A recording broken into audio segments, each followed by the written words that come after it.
Assalamualaikum warahmatullahi wabarakatuh. Selamat siang pemirsa TVRI Jambi dimanapun Anda berada. Senang sekali di siang hari ini saya Ahmad Solihin dapat kembali menyapa Anda dalam program Hidup Sehat. Tentu saya harapkan pemirsa yang ada di rumah ataupun dimanapun Anda berada saat ini dalam keadaan sehat walafiat. Dan harus jaga kesehatan nih pemirsa. Karena memang saat ini lagi puncak-puncaknya musim hujan dan itu juga akan berdampak dengan kesehatan kita. Yang saya harapkan pemirsa juga tetap semangat dan juga selalu care terhadap diri kita supaya kita selalu sehat sehingga produktivitas kita juga terus meningkat. Nah pemirsa, di Hidup Sehat kali ini tentunya saya tidak sendirian. Saya sudah bersama satu narasumber yang nanti juga akan memberikan banyak sekali informasi dan juga edukasi. Dan hari ini kita membahas tidak di sisi kesehatan fisik ya, tapi kita akan membahas di sisi psikologi. Nah, kali ini saya sudah bersama, kita panggil Mbak aja, karena masih muda ya. Mbak Dian Syafitra, MPsi Psikolog, seorang psikolog klinis yang ada di Jambi.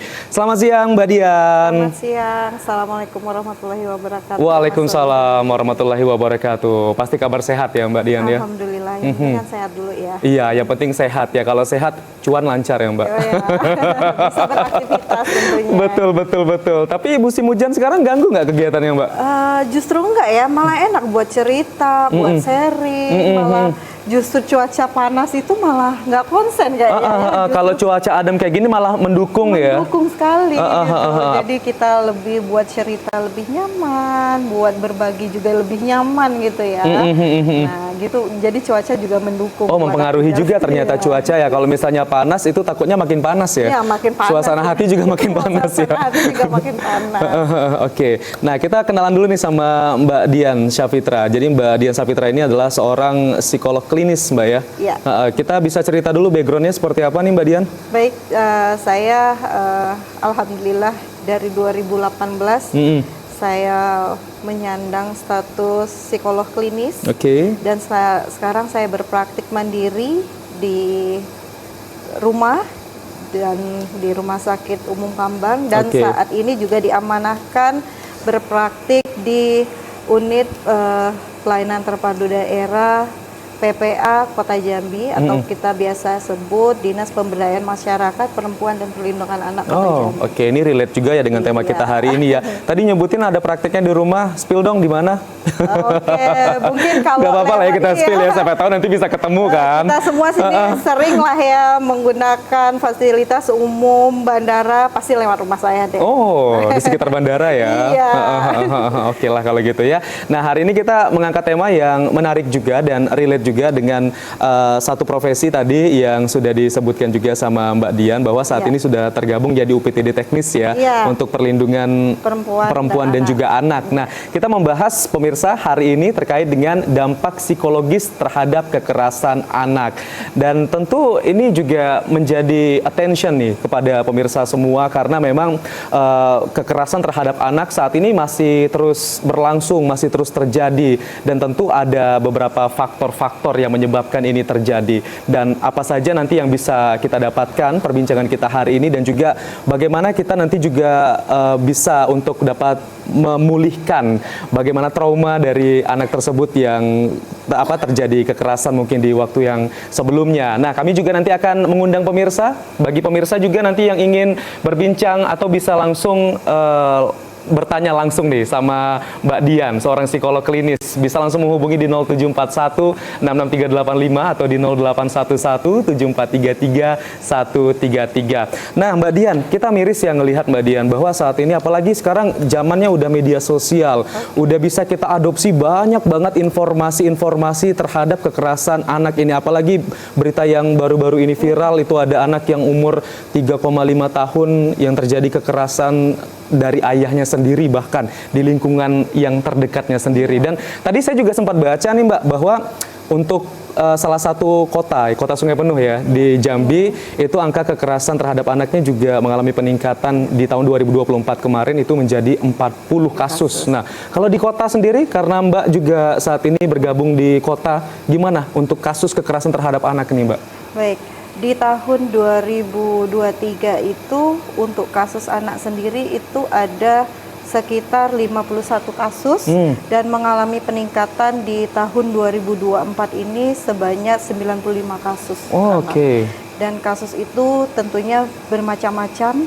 Yang jelas yang dikatakan anak yaitu usia dari sebelum 18 tahun. Oke, di bawah 18 tahun dia. Berarti ini jenjangnya kayak SMA lah ya? Iya, SMA. SMA ke bawah itu masih dikategorikan anak ya? Iya, masih kategori anak. Sebelum dia 18 tahun, berarti dia kategori anak. Itu kasusnya macam-macam ya, kekerasannya ya? Kalau untuk jenis kasus sendiri yang masuk itu rata-rata paling besarnya adalah kekerasan fisik dan kekerasan seksual. Oke, baik. Ini jadi perhatian juga. Tapi kasus yang terjadi itu biasanya yang sudah dilihat itu apakah dari lingkungan keluarga atau mungkin dari lingkungan sekitar bahkan lingkungan luar itu seperti apa? Mungkin kalau saya melihat dari rentang beberapa tahun ini, saya juga mungkin bersyukur ya masyarakat berani untuk bersuara, berani untuk berbicara, berani untuk menegakkan keadilan walaupun mereka banyak hambatan nantinya di lapangan. Artinya termasuk anak-anak juga? Termasuk anak-anak. Yang saya jumpai, mungkin yang kita lihat, 95 ya gitu ya. Itu sedikit deh, belum 100. Tapi menurut saya itu udah cukup banyak. Itu yang melapor. Mungkin bisa saja yang tidak melapor lebih banyak. Nah, yang tidak melapor lebih banyak artinya apa? Tidak semua orang berani untuk speak up, berani untuk melapor kayak gitu. Padahal pihak-pihak aparat penegak hukum pun sangat welcome, terima dengan adanya kasus-kasus itu. Dengan begitu kan kita bisa mencegah ya agar pelaku korban tidak terus terjadi, tidak terus meningkat. Upayanya seperti itu. Nah, yang terjadi lagi di lapangan adalah yang ditemukan memang pertama orang-orang tua yang peduli, terus anak-anak yang berani untuk mengungkapkan bahwa saya mendapatkan perilaku yang tidak enak, bahkan sampai kasus-kasus yang umpamanya yang saya tangani itu batita ya, di bawah 5 tahun itu bisa juga untuk bersuara. Itu luar biasa sekali menurut saya. Artinya mereka sudah peduli bahwa yang terjadi itu bisa dikena undang-undangnya dan mereka bisa mendapat keadilan seperti itu, agar juga kedepannya untuk dampak anak ini sendiri mereka bisa lebih berdaya. Nah, itu salah satu upaya kenapa sih harus kita berani nih ngomong, berani untuk mengadu, dan kita tidak hanya sekedar melapor, kita juga dapat penanganan untuk pasca terjadinya secara berkesinambungan. Oke. Ini yang ditakutkan kalau misalnya diam-diam saja dan itu menjadi satu kebiasaan, nantinya akan terus berlanjut dan ini juga akan mempengaruhi psikologis anak di masa yang akan datang ya. Itu sangat sekali. Karena kalau kita berbicara tentang pengaruh, dampaknya mungkin banyak, ada dua ya. Mau jangka pendek, mau panjang, itu pasti berdampak. Gitu. Oke, nah kalau kita lihat ya bahwa tadi sudah terjadi kenaikan kasus dan 95 ini juga cukup banyak di Kota Jambi, yang kita harapkan nanti nggak akan bertambah lagi kasus ini ya, sehingga mungkin masyarakat harus lebih aware juga terhadap anak dan harus lebih menciptakan lingkungan yang ramah anak lagi ya, sehingga kasus-kasus kekerasan terhadap anak ini bisa diminimalisasi. Nah, sebenarnya kalau kita lihat kekerasan terhadap anak, tadi juga sudah disebutkan bahwa kategori anak ini adalah usia yang di bawah 18 tahun ya. Jadi apa saja sih bentuk-bentuk kekerasan terhadap anak ini, dan apa mungkin kita menganggapnya selama ini sepele, tapi ternyata itu adalah bentuk kekerasan, Mbak Dian. Nah, bisa dijawab Mbak Dian, apa saja nih bentuk-bentuk kekerasan terhadap anak, Mbak? Pertama, kita ada kalau terhadap anak itu pertama adalah kekerasan psikis ya, dimana kekerasan psikis itu di dalamnya ada terbentuk kekerasan verbal. Mungkin secara contoh singkat nih, kita sebagai orang tua sering mendiskriminasi anak. Nah, itu juga termasuk kekerasan ya secara verbal, dan itu termasuk psikis. Contohnya, contoh singkat nih, mungkin masyarakat pun masih sering melakukan. kamu bodoh nih, gini aja nggak bisa, misalnya gitu. Itu akan menumbuhkan anak menjadi rendah diri, menjadi tidak percaya diri, menjadi tidak berdaya, bahwa oh iya ya aku nggak bisa nih. Jadi pesimis dong dia ya. Jadi pesimis. Lalu juga dengan upatan kata-kata kotor, misalnya yang kita masih membudayakan, saya masih terdengar di lingkungan kita sekitar dengan sebutan-sebutan hewan, sebutan-sebutan yang tidak pantas, itu juga masih terlontar ketika si orang tua marah, ketika si orang tua meluapkan emosinya. Nah, sehingga kata-kata itu kotor. Nah, itu apakah termasuk kekerasan? Termasuk. Nah, termasuk kekerasan psikis yang bentuknya adalah verbal. Gitu.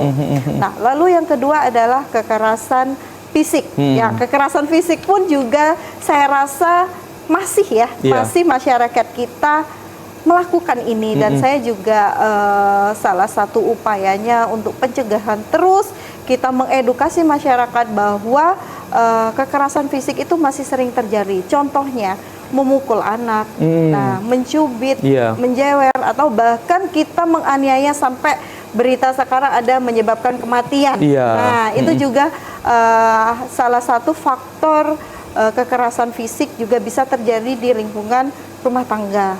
Lalu selanjutnya itu ada kekerasan seksual yang akhir-akhir ini juga saya awalnya gini loh Mas Ahmad, saya dulu waktu kuliah membacanya itu hanya berita ya, dan itu tidak terlihat di kehidupan saya ataupun di sekeliling saya. Namun kenyataan itu sekarang yang saya hadapi, itulah yang harus saya bantu di sekeliling saya. Itulah yang saya temukan, itulah yang mereka butuh mungkin secara psikis pemulihan dari profesional kami gitu. Artinya tidak sekedar berita kota tetangga, negara tetangga, bahkan berita itu terjadi di daerah kita loh, di kota kita loh. Nah, itu juga menjadi salah satu bentuk saya juga terima kasih kepada masyarakat sudah berani ya. Yang itu kasus yang viral, yang nggak viral ada nggak? Ada, banyak banget kasus yang nggak viral, banyak banget. Artinya apa? Selama itu anak, kita memang tidak boleh memposting apa itu permasalahan. Mungkin kalau secara kode etik pun kalau itu tidak dilindungi, mungkin kita akan memberi tips. Sayangnya kita memang dilindungi kode etik, kita merahasiakan semua apapun itu data klien, bentuk terjadinya. Ternyata yang nggak lapor itu lebih banyak.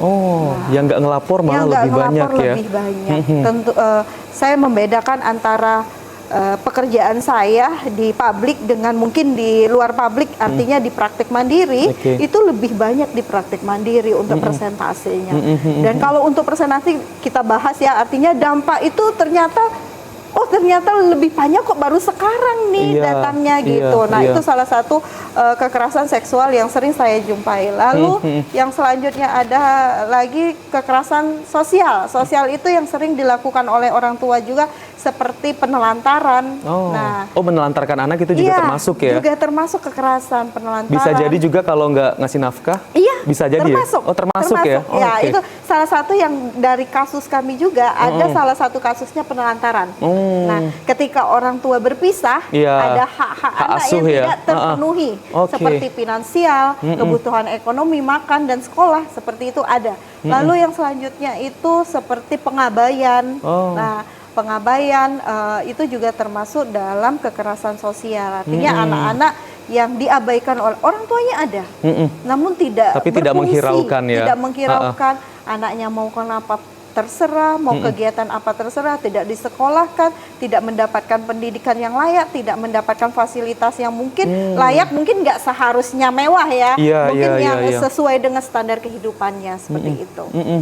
Itu juga termasuk kekerasan ya? Karena jadi itu ada 4 kekerasan terhadap anak. Tadi ada psikis, ada fisik, terus juga ada seksual dan juga sosial. Nah, yang paling sering dijumpai nih Mbak Dian selama mungkin praktek itu dari 4 ini apa? Yang paling banyak banget untuk persentasenya psikis dan seksual. Mungkin kalau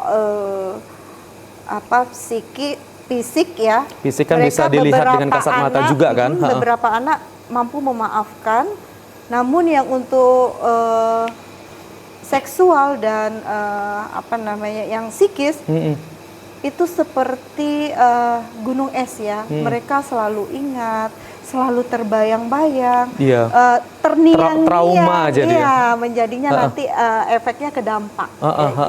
Bisa jadi fobia juga kali ya? Bisa, apapun bisa terjadi. Nah, jadi nanti lebih ke dampaknya yang ditimbulkan pasca terjadinya peristiwa tersebut. Oke, baiklah.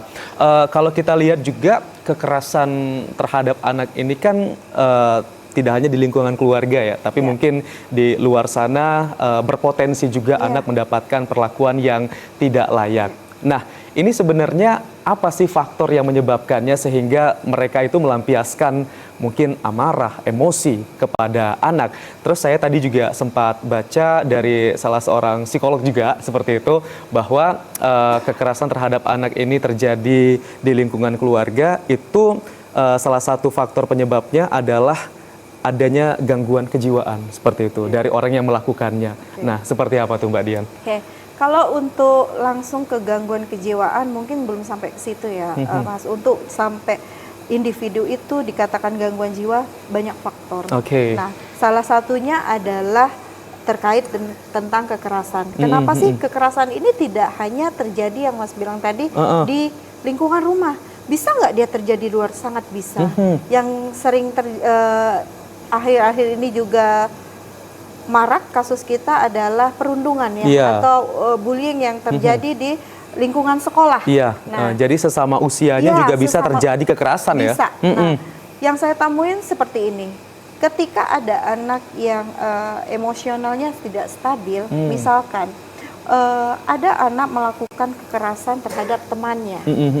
Biasanya kita langsung melabeling ya, anak ini nakal, gitu ya. Siap. Namun ketika ada orang yang melapor, beberapa orang tua juga melapor, akhirnya artinya kesadaran bahwa Bu, anak saya di sekolah seperti ini, untuk aware gitu, gimana? Artinya di situ kita melihat dari akar seperti apa yang terjadi, dan kita temukan banyak faktor. Bisa jadi imitasi, peniruan pola asuh di rumah, terus bentuk luapan emosi yang tidak bisa tersalurkan di rumah. Karena anak beranggap kalau di rumah sama orang tua nggak bisa ngelawan ya, bisanya kan di sekolah. Nah, itu salah satu juga penyebab bisa terjadinya. Oke, baiklah. Nanti kita lanjutkan kembali. Ini menarik sekali Mbak Dian ya.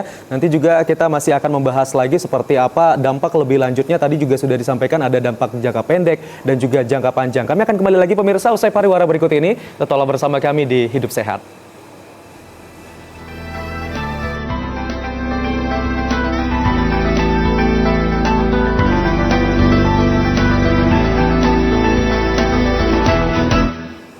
Terima kasih pemirsa, Anda masih bersama kami dalam program Hidup Sehat. Nah, kita masih membahas tema yang sangat menarik sekali hari ini adalah dampak psikologis terhadap kekerasan anak. Kami juga masih akan menantikan kehadiran Anda untuk dapat berpartisipasi secara interaktif di siang hari ini. Anda bisa bergabung di 0741663385 atau di 0811743333. Baik, kita lanjutin lagi nih perbincangan sama Mbak Dian. Ya, Mbak Dian tadi juga sempat menyampaikan bahwa ada faktor imitasi nih ketika ada perlakuan kekerasan yang dilakukan seorang anak dengan teman-teman sebayanya, dan mungkin ini juga karena bisa jadi beliau mendapatkan perlakuan kekerasan juga di lingkungan keluarga ataupun lingkungan rumah sehingga beliau juga melampiaskannya ke orang lain seperti itu. Nah, faktor apa lagi nih yang bisa menyebabkan terjadinya kekerasan kepada anak ini, Mbak? Kalau untuk berbicara faktor, salah satunya adalah imitasi yang berkaitan dengan pola asuh ya.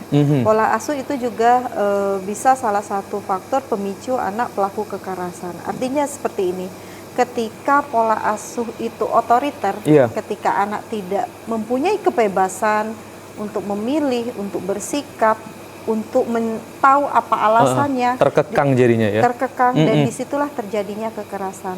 Karena yang saya temukan juga di lapangan setelah kita pendekatan, beberapa anak merasa apa yang dirasakannya tidak bisa diungkapkannya, sehingga anak tersebut mendam, terjadilah faktor seperti saya tadi, seperti gunung es, ketika muncak dia jadinya ya.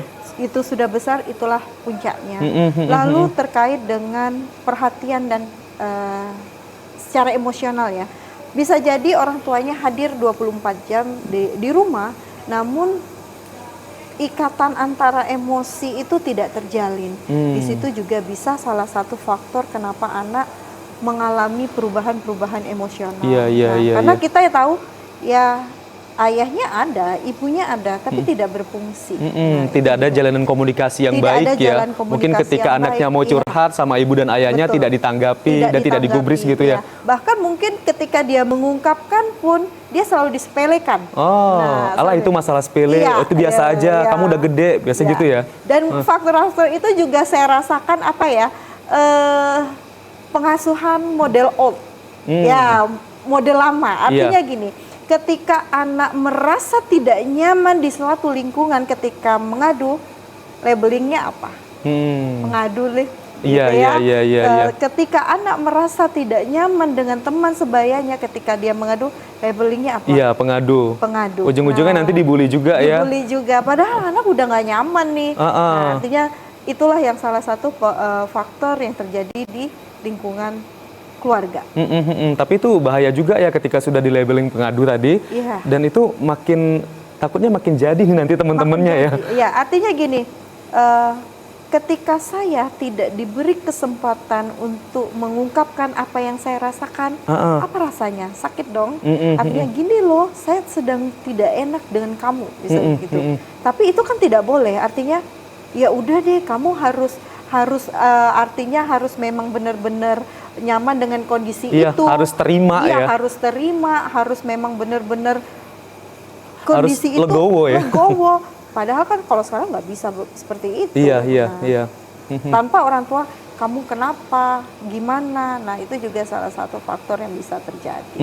Kenyamanan itu yang penting ya. Terutama untuk anak, takutnya kalau udah nggak nyaman, nah ini yang bahaya ya.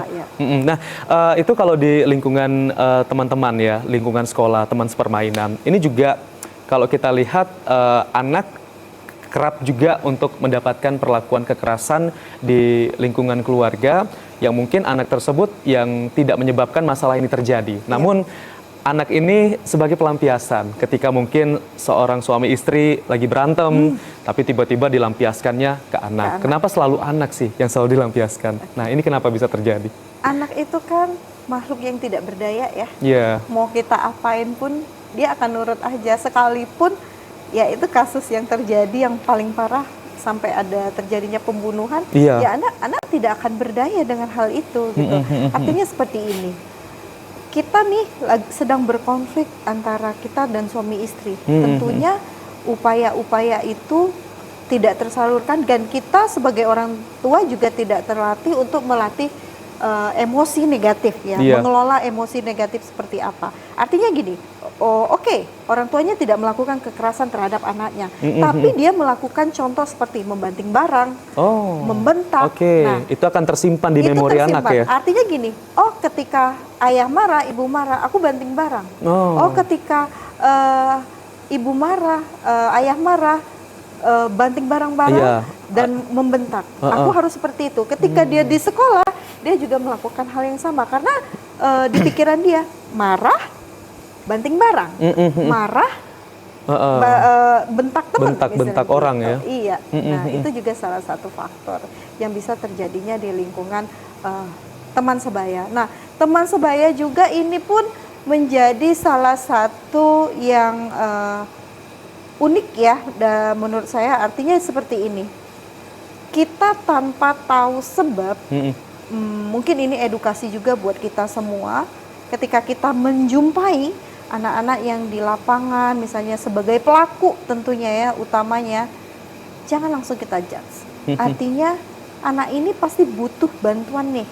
Apa yang sedang dia alami, apa yang sedang dia mengalami kesulitan untuk mengatur emosinya. Nah itu salah satunya. Artinya seperti ini, anak akan makin berdaya ketika dia dianggap ya, saya bermakna nih. Artinya orang tuanya melihat perubahan, oh anak saya udah 1 minggu ini kayaknya emosinya nggak stabil deh. Iya, Apa yang lagi harus labil bisa ya. saya lakukan? Tentunya atau dapat laporan. Kadang juga dapat laporan orang tua tidak terima. Oh Iya. anak saya nggak begitu. Karena di rumah Beda. baik-baik saja seperti itu. Itu akan beda. Makanya justru antara di sekolah dan di rumah berbeda. Aware lah kita sebagai orang tua, ceklah anak kita ada apa nih. Bisa jadi dia nggak terbuka dengan kita, bisa terjadi dia ada penuh tekanan di lingkungan sekolahnya ataupun lingkungan pertemanannya. Itu juga harus kita waspadai untuk tahap awal. Karena kita sudah tahu itu udah tahap lanjut. Nah itu juga faktor mempengaruhinya ya. Nah dan dia juga melakukan ke teman karena apa? Karena dia nggak berdaya untuk melakukan pembalasan itu ke orang yang lebih dewasa. Yang dilakukannya siapa? Orang yang lebih tidak berdaya lagi.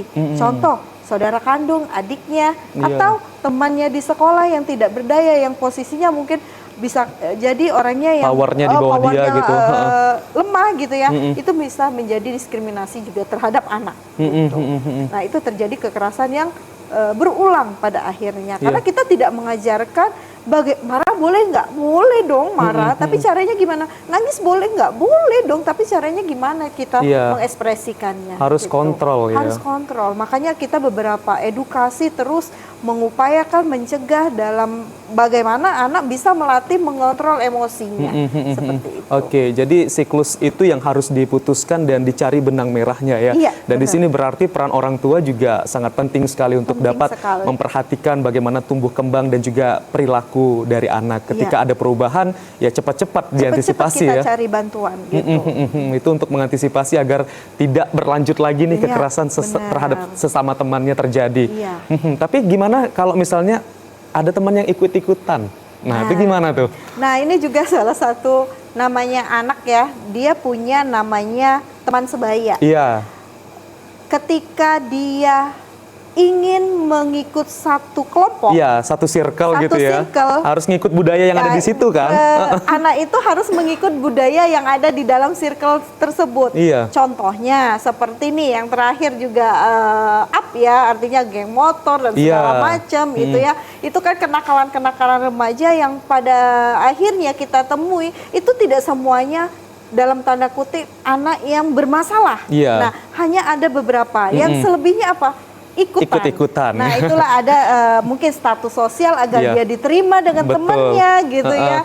Terus agar dia juga diakui di dalam kelompok tadi. Nah itu upaya itu yang dilakukan mereka. Contoh kecil deh, misalnya misalnya remaja yang mulai ngerokok misalnya gitu ya, itu kan sebenarnya awalnya dia mengikuti circle tersebut. Awalnya mungkin dia nggak mau ya. Dia nggak mau, dia tahu itu salah, itu tahu melanggar, tapi dia hanya mengimbangi bahwa saya setia kawan nih gitu. Karena saya menemukan satu statement anak itu kamu nggak setia kawan deh. Jadi dengan seperti itu dia berupaya bagaimana saya harus setia kawan dengan teman saya, apapun saya lakukan gitu. Biar masuk dan biar nyambung ya. Biar masuk dan nyambung gitu. Jadi ujung-ujungnya ikut-ikutan ya.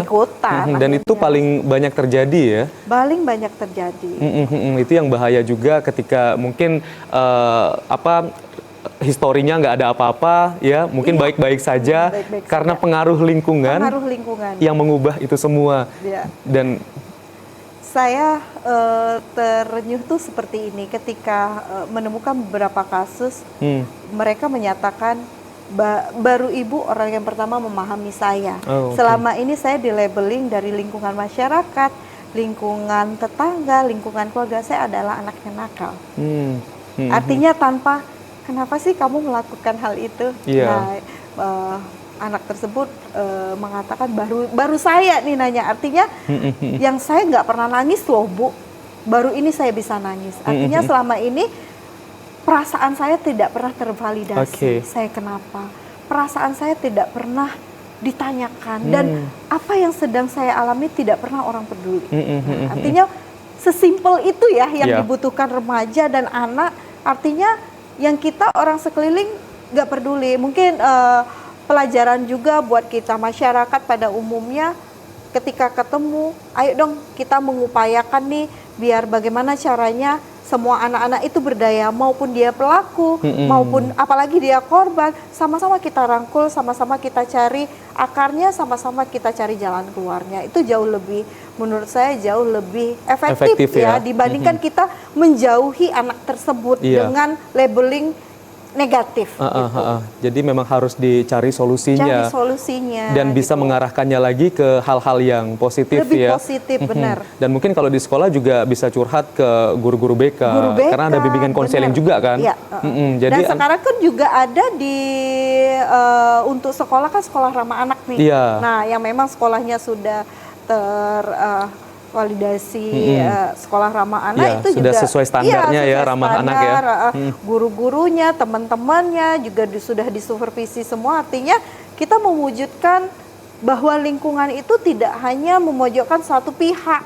Nah, mungkin yang pengasuhan dulu yang kita hanya memojokkan satu pihak itu tidak lagi terjadi. Bahkan kita semua anak kita rangkul, hak anak semua kita penuhi, artinya apapun itu kita bantu, itu harapannya. Oke, baik. Tadi sudah disampaikan juga sama Mbak Dian ya, salah satu mungkin dampak dari psikologis anak ketika terjadi kekerasan itu adalah imitasi tadi ya, bahwa anak itu nantinya juga akan melakukan hal yang sama, tidak hanya di lingkungan keluarga tapi juga bisa jadi nih ke teman-teman yang ada di sebayanya karena perlakuan yang sudah ia terima sebelumnya. Nah, sebenarnya apa saja selain imitasi tadi dampak psikologis anak ketika beliau itu mendapatkan perlakuan yang tidak sepantasnya gitu di usia mereka? Baik, kalau kita berbicara dampak, tadi sudah saya singgung, dampaknya bisa dua, mau jangka pendek atau jangka panjang ya. Nah, seperti psikis, dampaknya juga ke psikis gitu ya, kekerasan psikis, dampaknya juga ke psikis gitu. Artinya seperti ini.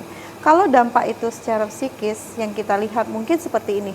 Oh, ada anak mengalami perubahan secara psikis, murung, tidak mau bersosialisasi, tidak mau makan, atau bahkan jadi introvert nanti atau bahkan ketika sekolah dia enggan, menarik diri, ada apa nih gitu, atau bahkan muncul gejala-gejala baru, misalnya tidak bisa tidur dalam waktu 2 minggu berturut-turut, atau mulai muncul gejala panik misalnya gitu, atau muncul gejala kecemasan ketika sekolah, sakit perut, atau berulang secara medis tidak ada diagnosis misalnya ya.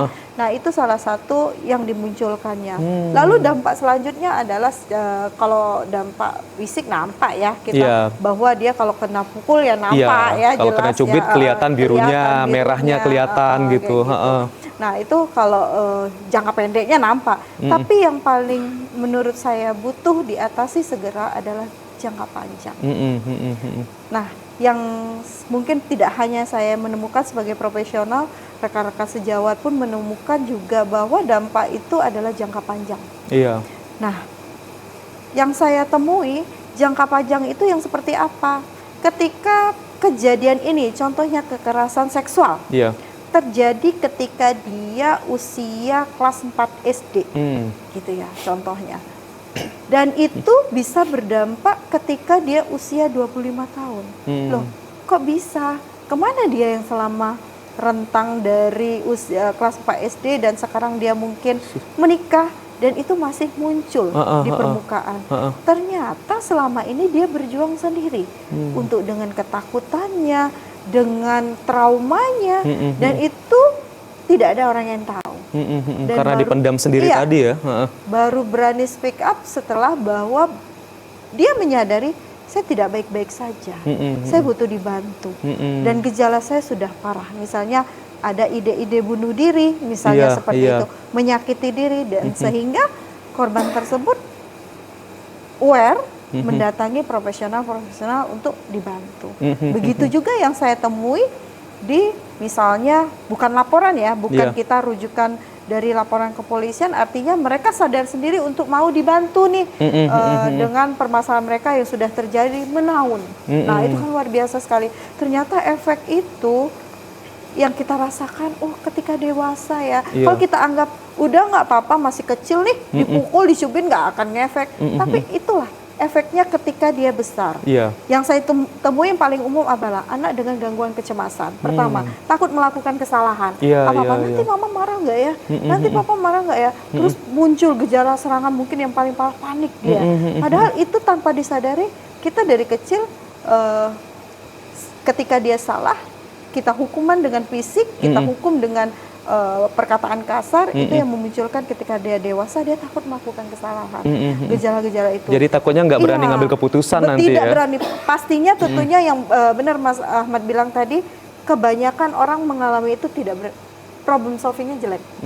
Nah, karena mereka tidak merasa percaya diri untuk hal itu, melakukan itu tidak bisa gitu. Artinya ya luar biasa sekali dampak itu ketika dewasa. Jadi jangan anggap nggak apa-apa deh, masih kecil nggak akan inget. Misalnya dia pemaaf kok, ya namanya anak-anak udah kita gebukin dia tetap meluk kita ya. Artinya itu nggak bisa dibiarkan. Itu dampaknya besar. Dan saya pastikan dampaknya ketika dia besar. Iya, nanti juga akan ada perubahan perilaku juga ya. Perubahan perilaku. Ketika mungkin dia kecilnya baik, nah ketika mendapatkan perlakuan itu secara terus-menerus dan itu menjadi hal yang biasa, ketika dewasa takutnya malah berbalik lagi perlakuan tadi gitu. Iya, bisa jadi dia juga menjadi pelaku atau bisa jadi dia juga takut dengan figur-figur tertentu. Iya. Nah, artinya takut dengan figur tertentu artinya figur perempuan itu tidak menyenangkan atau figur laki-laki itu tidak menyenangkan, berefeklah ke dampak-dampak lainnya seperti itu. Jadi memang kalau untuk dampaknya banyak sekali kalau kita mau ngulik. Nah, tentunya setiap individu, klien ataupun korban itu tidak bisa kita patok ya. Satu faktor sama nih gitu. Iya. Biasanya dinamika psikologis itu berwarna. Mungkin 10 klien saya dengan kekerasan seksual, 10 dinamikanya. Tidak bisa saya samakan dengan 10 orang itu. Gitu. Jadi kita memang tidak bisakan satu orang dengan orang lain. Iya, karena setiap orang itu pasti memiliki pengalaman yang berbeda-beda, Betul. situasinya juga berbeda-beda ya. Situasinya juga berbeda. Artinya juga mungkin Mas Ahmad berharap udah deh cuman gitu doang kok dipikirin sampai depresi lu misalnya gitu ya. Artinya kita nggak bisa menyamakan orang itu bisa survive dengan waktu beberapa jam misalnya gitu ya. Dia mungkin bisa survive dengan waktu bertahun-tahun, dia bisa memulihkan kondisi psikisnya atau bahkan sampai sekarang dia masih terbayang. Nah, itulah trauma tadi ya, munculnya jadi efeknya trauma gitu. Itu yang dialami oleh klien, korban ataupun anak ya, tentunya seperti itu. Mungkin ada sebagian anak ataupun yang sudah melewati hal itu bersikap masa bodoh ya. Tapi juga ada ketika mungkin ketemu sama orangnya langsung nih, yang mungkin melakukan kekerasan di masa lalunya. Di situ teringat lagi ya. Dan memori itu berjalan lagi dan disitulah ada rasa-rasa yang berbeda ya. Yang memang itu harus diantisipasi juga ya Mbak ya. Antisipasi artinya seperti ini. Misalkan ketika perubahan itu dirasakan oleh anak kita tidak lazim, artinya sesuatu peristiwa atau kondisi yang tiba-tiba dia tidak mau melakukannya atau dia menghindar, coba untuk kita melakukan pendekatan untuk bertanya. Contoh, misal kita terbiasa untuk membawa dia ke rumah keluarga X gitu ya, tiba-tiba dia tidak mau lagi, ada apa? Terjadinya apa? Biasanya anak itu, contohnya ini kekerasan seksual ya, Mas Ahmad ya, artinya gini, ketika anak mengalami kekerasan seksual, biasanya dia nggak mau ngomong untuk awal. Jadi pemurung ya. Artinya pertama, ada figur yang terlalu dekat dengan ibunya, misalnya ibunya nih yang nanya, artinya entah itu pelakunya siapapun, misal papannya, kakeknya, atau bahkan orang tuanya sendiri, tetangga dan segala macam, dan dia tahu itu ada kedekatan, biasanya anak takut mama marah. Nah, pernyataannya takut papa marah. Sehingga saya harus diam saja. Ketika kita awal bertanya kenapa nggak ngomong gitu, kenapa nggak bicara, takut karena adik mama atau adik papa atau papan siapa lah seperti itu. Tapi harapannya orang tuanya harus dibuka ini ya, kasus ini gitu. Karena juga saya sudah berusaha misalnya untuk berbicara, tapi orang di sekeliling saya tidak percaya. Nah, begitu. Artinya saya mengada-ngada gitu. Nah, makanya beberapa kasus yang viral juga, anak-anak jadi berani up ya. Karena mereka tahu tentang, oh ternyata bahkan ada yang baru tahu ternyata saya dibeginikan, dilecehkan ya. Oh, ternyata saya dibeginikan, itu bisa kena undang-undangannya ya. Dari bisa situ dijerat mereka hukum ya. dijerat hukum. Artinya mereka nggak terima secara psikis ya. Artinya itu menghantui sekali gitu. Dan itu berusaha dipendem sekian puluh dia hidup loh gitu untuk bisa mencari keadilan tadi ya. Mencari keadilan bagaimana caranya. Nah, itu yang salah satunya terjadi. Dan tidak hanya itu, yang kita lihat juga di lingkungan umum yang terjadi ke anak-anak kita, itu sangat penting sekali kita mengedukasi bahwa sekarang kita tidak bisa percaya orang begitu saja pada akhirnya ya. Artinya semua kebaikan, mungkin maksud anak melakukan kebaikan, tapi disalahgunakan hal itu. Artinya hal-hal kesempatan itu ada, dan menurut saya predator itu ada di sekeliling kita. Nah, itu yang harus kita sebagai orang tua waspadai. Harus waspada ya. terus ya. Ya, kita nggak bisa mudah percaya dengan hal-hal itu. Dan pelaku kekerasan pun ada di sekeliling kita. Dan itu juga tetap kita harus waspadai. Kenapa itu bisa terjadi? Iya, dimanapun ya. Karena kemarin juga sempat ada beritanya itu ada terjadi kekerasan juga di salah satu mall yang ada di Jakarta. Padahal itu mereka lagi kumpul keluarga, tapi karena ditinggal ke toilet sebentar dan itu terjadi gitu. Jadi pengawasannya di situ loss sedikit bisa ada kesempatan ya. Itu sedemikian ininya ya, yang kita tidak duga deh pokoknya bisa terjadi. Artinya ya mau nggak mau kita tetap bagaimana menumbuhkan anak kita bisa berani ngomong untuk antisipasi. Menurut saya seperti itu. Karena kalau kita dapatkan anak kita nggak berani ngomong, nggak berani untuk melapor, itu dampaknya, aduh, untuk kita membantu itu luar biasa sekali. Untuk dia keluar dari zona lingkaran merah ya, menurut saya, untuk dia bisa survive, dia bisa keluar dari belenggu permasalahannya. Seperti itu. Oke, nah ini mungkin dampak psikologis lain ya yang mungkin dirasakan anak, karena ada juga yang mengatakan bahwa ketika membentak anak itu ada ribuan saraf ya yang tidak berfungsi maksimal ya. Nah, ini bagaimana nanti nasib anak itu ke depannya ketika mungkin dia sudah mendapatkan perlakuan kekerasan psikis dari kecil, dan seperti apa kondisinya ketika sudah beranjak dewasa. Tapi nanti kita jawab ya Mbak Dian ya. Kita akan istirahat sebentar, kami akan kembali lagi pemirsa usai pariwara berikut ini. Tetaplah bersama kami di Hidup Sehat.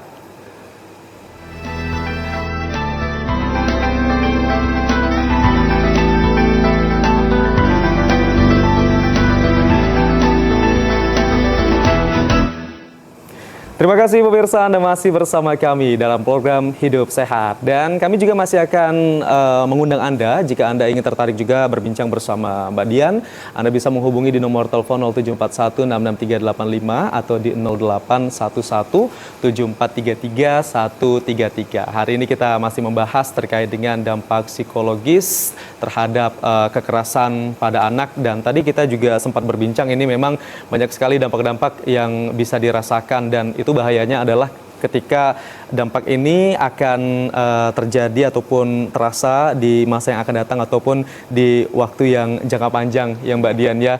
Karena itu akan menjadi luka psikologis, bisa dikatakan gitu ya. Luka psikologis yang akan selalu diingat, dan di situ nanti ada muncul rasa-rasa depresi, dan mungkin ada muncul hal-hal yang tidak mengenakan hati, sehingga hal ini memang perlu diantisipasi sejak dini dan memang harus terus ditanggapi ya.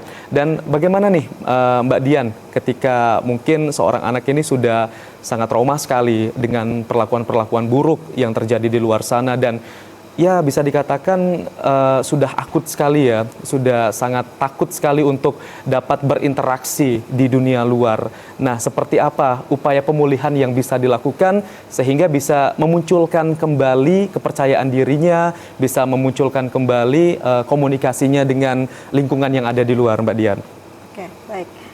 Apabila kalau dampak itu udah berlanjut ya, artinya gejala-gejala itu sudah akut, misalnya mungkin hanya stres awal, untuk menjadi sebuah gangguan psikologis itu kan nggak serta-merta langsung gitu ya penegakannya gitu. Artinya pasti suatu gejala psikologis itu seperti anak tangga, ya anak tangga yang makin lama makin jauh yang dia rasakan, dan itu makin berat untuk kita untuk ke atas. Artinya memang kita harus sebagai orang tua, tidak hanya sebagai orang tua menurut saya, orang yang sebagai peduli deh di lingkungan sekitar, kita melihat perubahan-perubahan psikis tentunya, itu cepat kita peduli. Nah, gimana nih kalau gejalanya sudah berat, apa yang butuh dilakukan? Menurut saya kita butuh cari bantuan profesional, gitu ya. Dalam hal ini, maksudnya bukan iklan ya Mas, ya. Maksudnya ini tapi ini satu kebutuhan. Satu kebutuhan yang memang kita harus benar-benar waspada, jangan sampai gejala itu udah nggak bisa kita tanganin. Nah, artinya kita bisa mendatangi seperti profesional ahli yang memang dalam hal ini mungkin psikolog ya, dalam untuk menangani kasus-kasus tersebut. Oh, belum psikolog nih, misalnya masih tingkat sekolah. Di sana ada guru BK, beberapa juga sekolah itu sudah bekerja sama. Artinya ketika di sekolah tidak bisa diatasi, mereka akan merujuk. Sebegitunya. Artinya memang ada orang-orang yang peduli untuk bisa merujuk. Dan saya juga menemukan kasus di lapangan bahwa banyak orang semakin kesini, khususnya Kota Jambi itu semakin peduli. Tentunya dia diantar bukan hanya orang tuanya, tantenya. Misalnya mungkin orang tuanya denial ya untuk menolak bahwa anaknya mengalami suatu gangguan.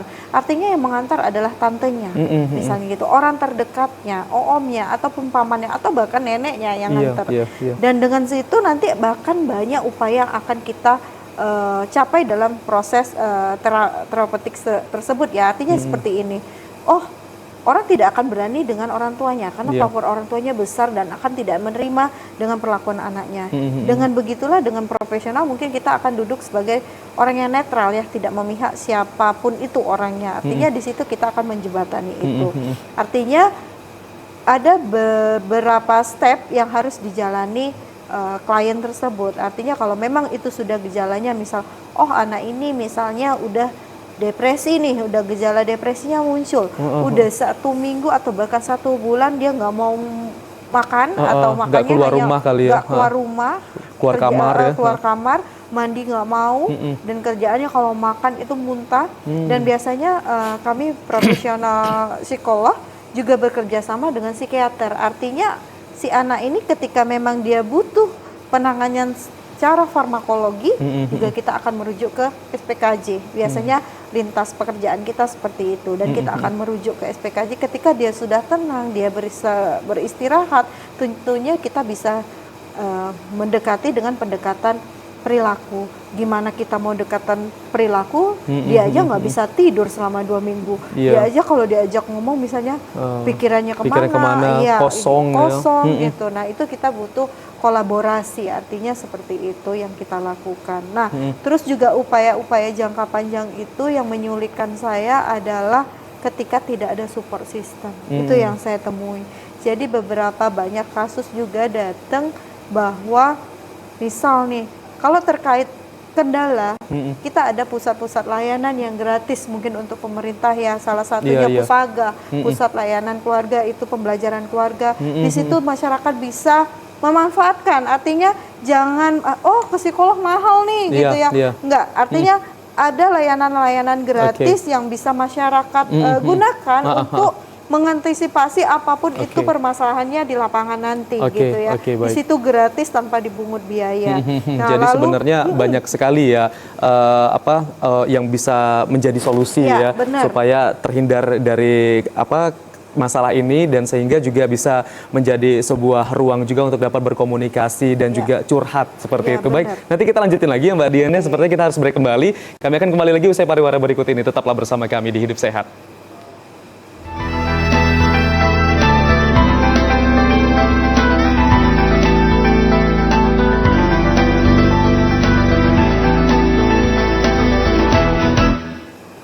Terima kasih Anda masih bersama kami dalam program Hidup Sehat, dan tentunya siang hari ini kita masih membahas topik masalah kita hari ini adalah terkait dengan dampak psikologis terhadap kekerasan pada anak. Nah, Mbak Dian, ini kita nggak kerasa nih udah berada di penghujung segmen nih Mbak ya. Tadi memang kita sudah banyak sekali mendapatkan informasi termasuk juga bagaimana dampak jangka pendek dan juga jangka panjang yang dirasakan ketika anak ini mengalami hal yang tidak diinginkan. Mungkin Mbak Dian bisa mempertegas kembali nih seperti apa dan juga harapannya kepada orang tua dan juga lingkungan sekitar supaya kita juga bisa menciptakan lingkungan yang ramah terhadap anak, karena anak ini adalah aset juga yang siapa tahu nanti ke depannya akan jadi pemimpin dan juga akan bisa berpengaruh juga terhadap bangsa dan negara kita, Mbak.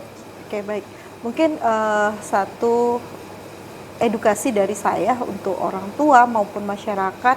Yang pertama, kalau untuk orang tua kita mengenali emosi kita dulu ya. Artinya kita sebagai orang tua apabila dalam satu pekan emosi kita banyak emosi negatifnya dan kita tidak bisa mengontrol, berarti kita orang tua juga butuh. Nah, artinya dari mulai orang tua dulu. Artinya gini, dan juga di sini kita tidak menutup kemungkinan bisa membantu siapapun ya. Artinya layanan-layanan itu tersedia di kota kita. Nah, tentunya kami sebagai psikolog klinis tersebar dari beberapa kabupaten, Ikatan Psikolog Klinis ada di kota, Provinsi Jambi, kabupaten itu sudah tersedia dan masyarakat bisa mengaksesnya untuk melakukan janji temu. Lalu juga misalnya terkendala dengan biaya, kita bisa memakai dengan fasilitas fasilitas daerah, artinya dengan rumah sakit daerah itu biayanya jauh lebih terjangkau. Memang saat ini kita di Puskesmas belum ada, Mas Ahmad ya, mungkin kedepannya next bakalan ada. Lalu juga misalnya, tetap membutuhkan biaya nih, kami nggak ada biaya sama sekali. Ada namanya pusat pembelajaran keluarga. Yaitu juga berdampingan dengan UPTD kami di kota juga bisa kita manfaatkan, khusus di kota Jambi. Di sana juga bisa bertemu saya, artinya kita sama-sama mencari solusi ketika suatu permasalahan atau suatu problem di dalam rumah tangga itu terjadi. Jangan sampai harapan saya itu dampaknya jangka panjang tadi terhadap anak maupun si orang tua. Dan menurut saya orang tua pun butuh dibantu. Artinya kita di sini sama-sama berupaya, sama-sama mencegah, jangan sampai pengasuhan zaman lama itu kita turunkan lagi dengan generasi kita sekarang. Tentunya yang namanya sekarang generasi Z ya, kalau sekarang masih Z ya kayaknya ya. Itu bentar lagi unik alpha nih ya. Bentar lagi alpha. Unik untuk cara mengasuhnya, cara membimbingnya, beda dengan zaman-zaman old ya. Artinya memang itu yang harus kita terima. Dan secara mungkin kalau saya pun secara agama pun jelas ya, kita mendidik anak itu sesuai zamannya ya. Artinya memang kita harus mengikuti zaman, dan kita sebagai orang tua juga harus lebih update dibandingkan anak kita. Mungkin itu salah satu upaya yang bisa kita lakukan untuk saat ini. Baik, treatmentnya harus beda ya untuk memberikan pengasuhan kepada anak di zaman yang serba canggih saat ini ya Mbak Dian ya. Baiklah, ini Mbak Dian terima kasih banyak sudah hadir di Hidup Sehat. Ini informasinya banyak sekali yang sudah kita dapatkan, termasuk tadi juga ada pelayanan pusat keluarga tadi ya, pembelajaran keluarga, dan semoga ini juga bisa dimanfaatkan oleh masyarakat yang ada di Jambi. Terima kasih banyak Mbak Dian, semoga di lain kesempatan bisa datang lagi ya di Hidup Sehat ya untuk memberikan informasi-informasi menarik lainnya. Mbak Dian Syafitra, MPC Psikolog, seorang psikolog klinis yang tadi sudah berbincang bersama kami dalam program Hidup Sehat ini. Dan kami juga mengajak kepada pemirsa, ayo kita menciptakan lingkungan yang ramah anak, karena anak ini merupakan aset berharga bangsa, dan anak ini juga merupakan suatu aset yang bisa kita manfaatkan nanti di kemudian hari, karena anak ini banyak sekali cita-cita yang bisa dia capai ketika dia mendapatkan tumbuh kembang yang optimal dan juga baik untuk mendukung Indonesia Emas 2045. Terima kasih telah menyaksikan Hidup Sehat. Wassalamualaikum warahmatullahi wabarakatuh. Selamat sore, sampai jumpa.